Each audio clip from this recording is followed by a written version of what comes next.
Samajwadi party के सरबराह अखिलेश यादव ने कहा कि वक्फ बिल हिसाबी सियासत के हिस्से के तौर पर पेश किया जा रहा है। गैर मुस्लिमों को वक्फ में शामिल करने का कोई जवाब नहीं है। जिला मजिस्ट्रेट को इख्तियार देंगे तो अफरा तफरी फैल जाएगी। उन्होंने कहा कि बीजेपी मायूस है और चंद कट्टर हामियों को मुतमईन करने के लिए ये बिल लाया गया है। माननीय नोटिस आए वो एक मिनट में अपनी बात को कह दें। एक मिनट, अखिलेश जी आप बोलना चाहते हैं? मैं अध्यक्ष जी बहुत धन्यवाद देना चाहता हूं आपका। मैं माननीय सदस्य NK प्रमाचंद्रन जी ने जो कहा और माननीय सदस्यों ने जो कहा, मैं उससे अपनी बात को जोड़ता हूं। ये बिल जो इंट्रोड्यूस हो रहा है, ये अध्यक्ष महोदय बहुत सोची समझी राजनीति के तहत हो रहा है।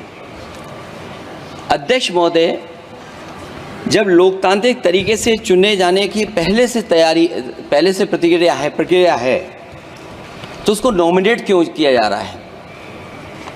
वहीं जहां अन्य धार्मिक जो मसले हैं, बॉडीज़ हैं,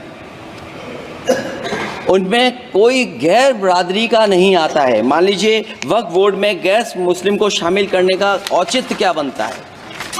और अध्यक्ष महोदय, इतिहास के पन्नों को अगर हम पलटें, अगर आप जिला अधिकारी को सब ताकत दे देंगे, उन इतिहास के पन्नों को मैं नहीं पलटना चाहता हूं कि एक जगह पर एक जिलाधिकारी महोदय ने क्या किया था, उसकी वजह से आज और आने वाली पीढ़ी तक को भी सामना करना पड़ा।